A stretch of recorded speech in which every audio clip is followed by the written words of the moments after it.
Good morning. Welcome to Rural Focus here on Triple M. And with me on the line for our final instalment, I've got Philip Brunner, Director, and Matilda Lloyd, Solicitor from Bailiwick Legal. And we're talking about being approached by renewable companies. If you're a farmer, you probably want to listen up.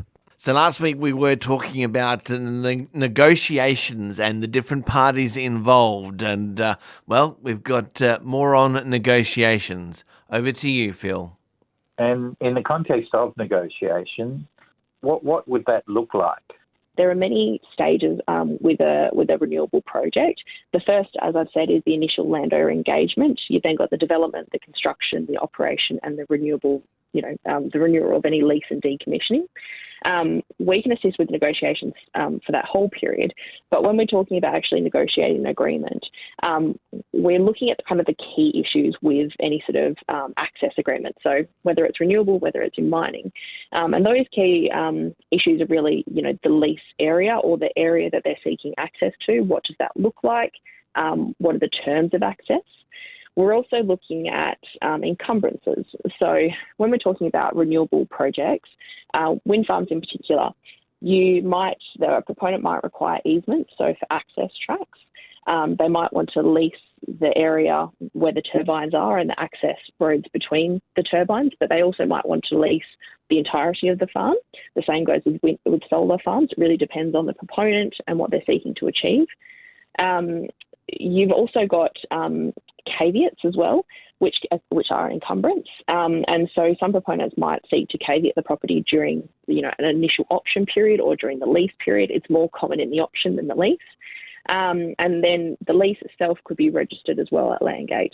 And so we kind of group that into encumbrances. But important thing also to know there is if you have, a mortgage on the property or you have some sort of other encumbrance on your certificate of title, how's that going to be affected by this agreement and also this project? A really important point, which I've touched on, is the structure of the agreements as well. So, like I said, an agreement can take many forms in the renewable space, and it really does depend on what stage in the project you're at. So if it is just a licence period to undertake surveys and monitoring, it doesn't need to be, I suppose, as stringent. It'll have different terms to a lease, for instance, which is for 30 years and is registered at Landgate. There'll be more terms in there, such as decommissioning, compensation.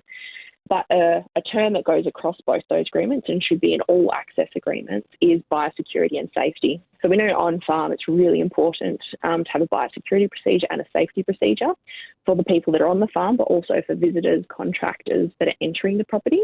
And so it's really important that you have that recognised and you have sufficient provisions in these agreements to protect you and also your employees and also any contractors that come onto the property. In addition to that is insurances. So insurance, as we know, is a really important part of any sort of farming businesses. It's also becoming increasingly expensive, which is why it's really important that it's acknowledged in these agreements and that sufficient insurance is taken out by the parties to protect one another. Another obviously important provision is costs and compensation. So usually there will be a provision in these agreements for legal costs. So the proponent will pay a portion, if not all, legal costs for negotiating and getting advice on the agreement.